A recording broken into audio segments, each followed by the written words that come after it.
Hey, thanks for checking out this podcast. Our hope is that it's an encouragement to you, that it builds your faith, that it helps you be a better leader and a better influencer in and through your life. If this is helpful to you, we'd love you to subscribe and also share it with somebody else to encourage them too. Thanks.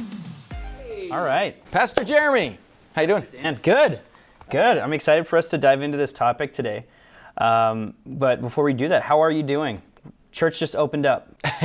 I'm doing good. Yeah. I'm excited that right now it's March? Yep. And church has been online for quite a long time. So going into in-person services is a lot of fun. Yeah, I love it. This past Sunday gave me a lot of joy. I think there's a lot of fear that with a lot of people, more services, it's going to tire you out more. Right. And we had been used to doing less, physically, I guess, doing less services, being fully online. But more people in the room gave me more energy. So I feel really pumped, really blessed that I'm not tired, that things are actually giving me energy around here. Yeah. The idea of 3 services this Sunday just gets me pumped and doesn't scare me as much as it did the first time. Yeah, you were pretty nervous that, wow, this is going to tire me out, because it's extra, right? It means Absolutely. More. But actually the extra is life-giving, because there's human beings in the room. They provide some of that energy. Absolutely. And that's fun. And you know, the truth is that there's a weird flip side to that. Knowing that there's people on the other side of the camera, hello camera, is life-giving as well, right? So, but not knowing, that's hard, right? Totally. So it's the people in the room, the people on the other side of the camera, but it's the fact that there's people there. Absolutely. So this podcast is all about equipping, it's all about next steps. And today we're talking about first steps, like how to get started in your faith, right? Right. Yeah, 3 kind of starting points for your faith. So because, here's the deal, the Christian life is a journey, right? So following Jesus is just that, following Jesus. He's moving, you're moving. There's not a sort of arrival point or a finish line. It's like from the day you start, there is a starting point, but then from that starting point, you keep going until you get to heaven. Yeah, and your walk with Jesus is it's kind of like a marriage in the sense that the wedding day is this big event. There are all these things attached to it, and there's vows, right? And those vows are way more important as your marriage goes on. You don't learn your vows just to recite them on your wedding day. You learn your vows so that you can live them out. And so these 3 things that we're about to talk about are relevant to everybody. They're not just relevant to people who are just starting out. Right. So when we say starting point, we're going to give you 3 things, 3 starting points for your faith. But actually those points are things that are for every day of the Christian life, right? They're starting point things, but then they're things that you live day after day after day. So the illustration you were using there, your vows and your wedding, you've got these vows you declare on your wedding day. That's your starting point. But those vows are actually more, more important or more existent on your daily life in your marriage. Absolutely. So do you want to start us off with number 1? Yeah, sure. So number 1, we call it from knowledge to knowing. Knowledge to knowing. It's more important to know Jesus than to know about Jesus. Absolutely. And I think that this point's so important because I think we can get caught up in doing all of the right things, going through all the right programs, listening to enough podcasts, gaining all this knowledge to the point where okay, we've arrived, we're on the good track, everything. And the hard part is that you can know all these things about Jesus and completely miss knowing Jesus. Exactly. I like to relate it to, I look up this guy named James Smith on Facebook, the most common name in America. I look him up and I learn all these cool facts about him. I learn about his grandkids, learn about what he likes to do during the day. I learned that he went on a trip to Paris in 2007. I'm going through and I learn all these things about him. And the real question is, do I know James Smith? Right. No, I just know a lot of things about him. Right.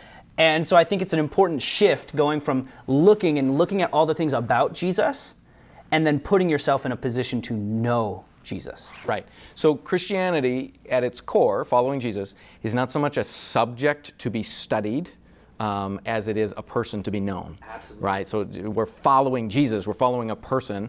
We're not signing up for a class or a course. And I think the big challenge for us is that a lot of the disciplines it takes to follow Christ and to be a Christian and to grow as a Christian include learning.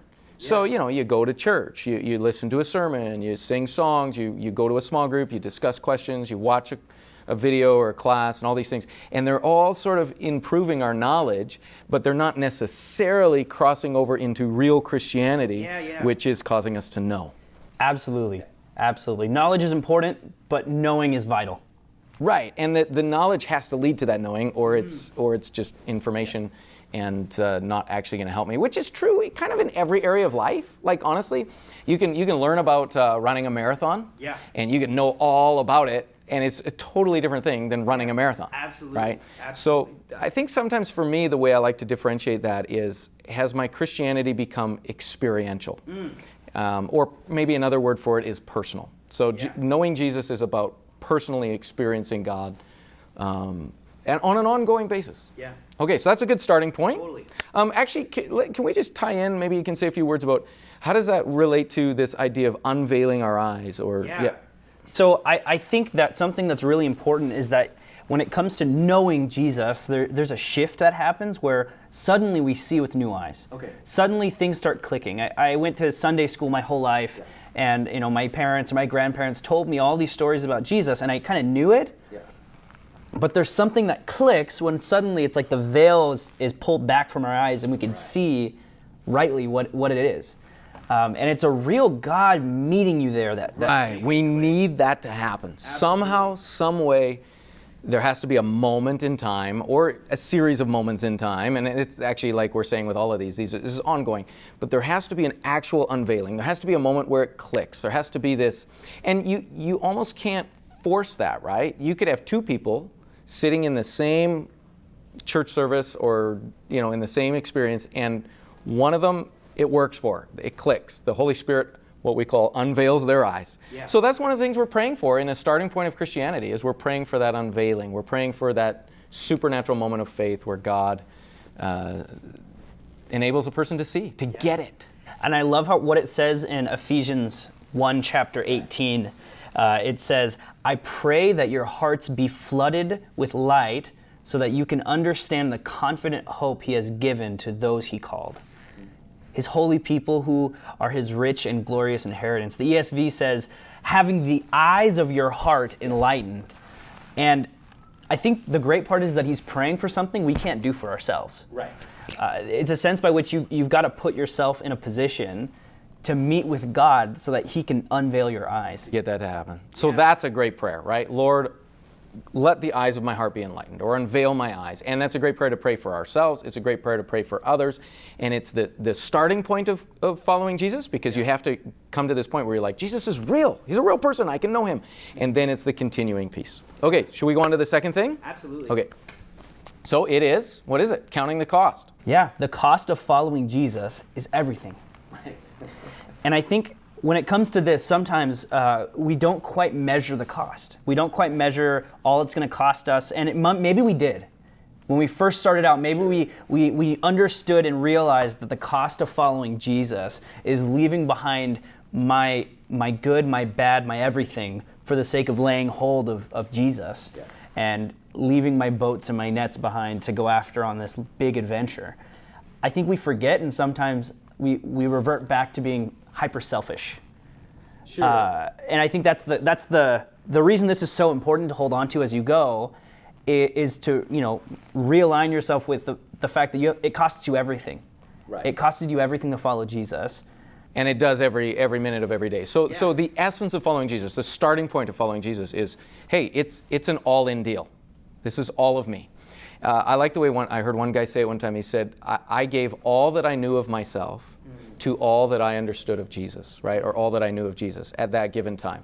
So that's different on different days. Like, as I get to know myself better and as I grow in my journey, I have to do that again and again. But I think it's really important to emphasize and state, this is the Christian life. Like, there's no other kind of Christian life. It's a count the cost. Yeah. It demands everything of me, and there's no other path of Christianity, if you will. Matthew 19 shows this guy going to Jesus, and he says, "Teacher, what do I have to do to have eternal life?" And Jesus tells him, "You have to sell everything and follow me." Yeah. Sell all that you have. This guy's rich. He says you have to follow all the rules and be willing to give up the most important thing in your life. Yeah. And then when you follow him, you'll get everything. And Jesus didn't hide that. No, Or in fact, one of the first sermons I ever preached, in fact, the first sermon I ever preached to like a full church, like a real big church, was called The Call of Christ. And I just walked through the Gospels every time Jesus invited people to follow him.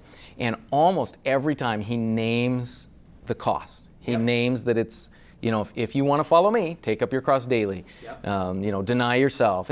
He doesn't put the cost in the fine print at the bottom, like a bad salesman. Yeah, he just puts it right up front. So that's a good starting point for the Christian life. It's like, okay, I realize this is all of me. This is my whole life. It's an all-in deal. Yep. Every day. Every day. And that's not meant to be condemning or beating you up. It's just like, remind yourself of that. That's a starting point of the Christian life. That's part of what it means to follow Jesus. Absolutely. So from knowledge to knowing, that's realizing it's real, unveiling the eyes, letting this be reality. Then counting the cost. And then the third one? From rags to riches, so to speak. Right. Enjoying the rewards. Sure. Laying hold of the joy that giving everything up gives you. Yeah, we better state that because we're just talking about counting the cost, and sometimes that feels like a heavy, and there's definitely going to be moments in our lives where we're like, I don't want to pay the price. I don't want to count the cost. So this is what's going to help us get there, right? Absolutely. It's what we get in return. Right. I think one hurdle for people sometimes is we get from 1 and 2. We get from like knowing Jesus, spending time with him, and then we get to the part where we're counting the cost and the sacrifice, and we do that. And then we do that, and then we do that. And then we do that, we give up, we sacrifice. And a lot of the times, people are leaving on the table good things that they could be having. Right. And they get into this mindset that it's all self-denial. Yeah. It is, but it's also accepting good gifts from God.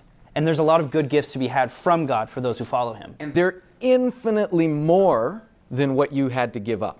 Yeah. So there is lots to count the cost. But then there's this amazing reward that goes with it that's insanely bigger than any cost you could ever pay. I mean, I think of the exchange as all of me for all of God.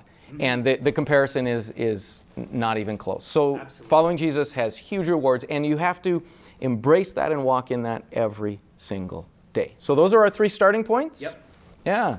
And they're present continual. So you start with those things. Know Jesus for real. Count the cost for real, right? Make that real. And then enjoy the rewards right off the bat. You have to know the exchange that you're making. And then you want to do that every single day. Yeah.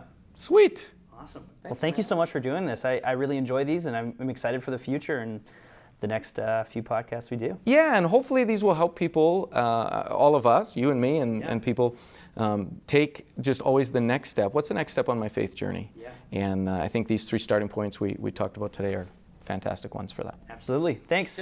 Thank you. Yeah, everyone have a great week.